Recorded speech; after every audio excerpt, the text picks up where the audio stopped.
We're here today to show how we can sit in better posture, stand in better posture.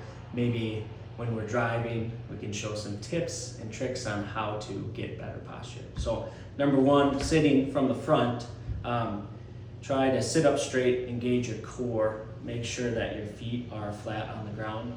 Sometimes, some people's problems are that this angle is too much.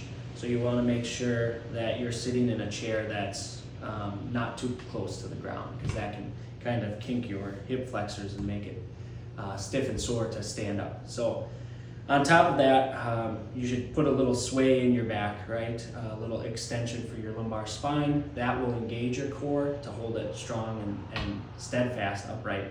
The worst part about sitting in a chair is that we slink back and we get relaxed. But what that means is we're putting most of our pressure on the chair, which is fine.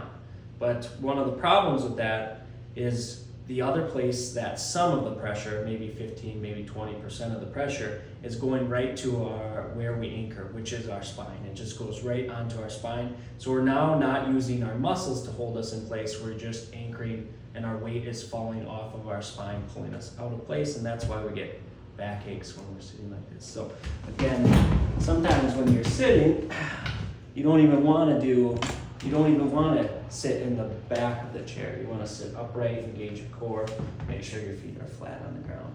So as far as head and neck, you want to make sure that your ear is over the top of your shoulder. So shoulders are pulled back, but also you're trying to balance your head instead of letting it lean like this. So that's something that happens as we focus forward. We're having trouble with leaning forward. So whatever we're focusing on, we're trying to get closer to. So it could be driving, it could be typing, it could be texting, it could be anything, and it's making your head fall forward. So you want to bring your shoulders back and make sure you're stretching into extension a lot, because all of our daily tasks, and they all put us into this flexion position. So